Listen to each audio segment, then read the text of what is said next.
You are running for Senate in Ohio. President Trump has spoken very highly of you. So tell us why you're running and what are some of the key issues you're focusing on? So I'm running because we have career politicians in DC that all they think about is their next election, their next committee assignment, which special interest group they're going to bow down to, instead of sending people down there for public service. People who've done something in their lives of meaning and are willing to go to DC to serve the country and then come home. And that I want to set a pattern where that's what we go back to. You have a unique perspective on immigration given that you're from Colombia. So talk to us about how that shapes your view of the lawlessness on Biden's border and the border crisis. Yeah, I mean, it's maddening because, me and my family, we came here the right way, the legal way. It's an arduous process, by the way. It's not quick, it's not easy. You have to go through a lot of steps. And then, honestly, the day I became a U.S. citizen was one of the greatest days of my life. And to watch the people in DC minimize that, basically make it meaningless, is so disheartening. It's so upsetting. No country on earth would allow what's going on our southern border to happen anywhere else. We need to have leaders in DC who recognize that, who say, hey, we want people to come here legally, but you cannot come here by breaking our laws. That's crazy. And I don't think it's controversial. I think most Americans will wrap their heads around that and say, yeah, that makes a lot of sense. And that's what we got to get back to, just normal, common sense ideas. Your family actually had to push back on smears from the establishment on your background. I think one of the headlines referenced was the George Santos of Ohio. So why do you think that the establishment is coming at you so hard from these angles? Well, because they know I can't be bought. They know that I'm not going to go down to DC to just toe the line and be same old, same old. They know that I'm going to go down there to actually change things, not just tweak things. DC's fundamentally broken. As taxpayers, we don't have a government that's working for us the way it should be. So we're really going to change things. We need to send people to say, we're going to change the way Washington, D.C. works. And of course, if you're the establishment, that's the worst case scenario. They don't want that. They love the way D.C. works because it's make them really wealthy. And that's what we got to go up there and blow up that system. So what do you think are some maybe the top 3 things that a Republican-controlled Senate should do if they get that power?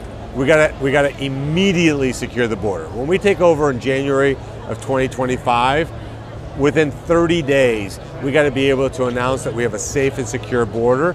That's a priority number 1. Number 2 is we have to be energy dominant. We've got to be the country that is the leader in energy all over the world. We can't rely, let alone rely on other countries. We got to be a huge exporter of energy. That's what's going to allow us to bring industry back. And number 3, we got to bring peace to Ukraine. We can't let this war spiral out of control. We spent $6.5 trillion in the Middle East since 9/11. What do we get for it? Nothing. Everything is objectively worse. So we can't allow that to happen in Eastern Europe. We got to solve that. And I would add one more. We got to stop this reckless spending. We can't look at our kids in the eyes and say, we're handing you a country that's going to be basically broke. We got to work hard to make certain that we get our country's financial house back in order.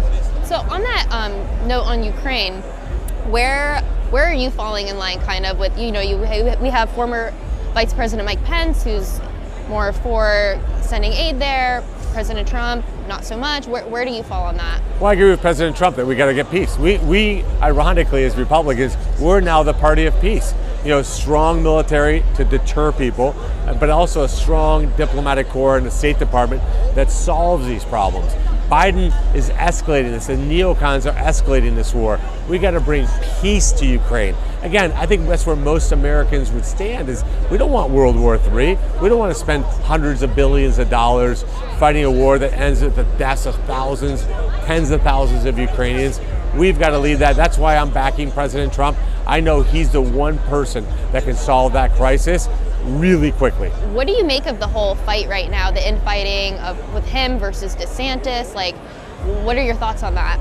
We got to get to the point where Republicans recognize that President Trump's going to be our nominee. He's going to be our nominee. Look at the Democrats. They've all recognized that Biden, objectively the worst president in the history of America, is their nominee. They've all coalesced behind him.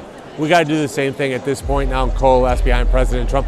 Doesn't mean I'm against any of the other Republicans. They'd all be much better than Biden. But President Trump's going to be our nominee. We got to get him back. Do you think he should participate in the first debate? That's up to him. At the end of the day, We got to coalesce behind President Trump and just get this thing over with, be done, get all of our entire Republican Party full steam ahead again behind President Trump.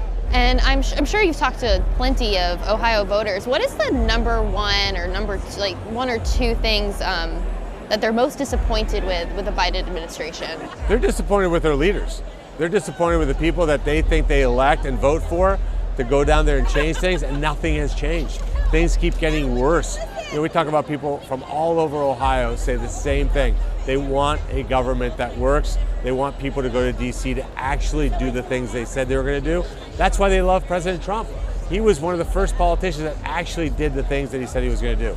You've said in the past that your likely Democrat opponent has enabled a two-tiered system of justice. How would that continue and worsen if he were reelected? Oh, if we get a situation where the Democrats maintain control of Washington, D.C., we're going to hit an inflection point where the country that I came to isn't going to be the same country that my grandkids see. It will be a completely broken country, much like the countries of the continent that I came from. But we're not going to let that happen. We're going to get power back as Republicans. We're going to show the country what it means to live in a truly conservative country where self-governance, freedom, liberty is the hallmarks of what we do. A government that's out of our way. Those are the things that will get done.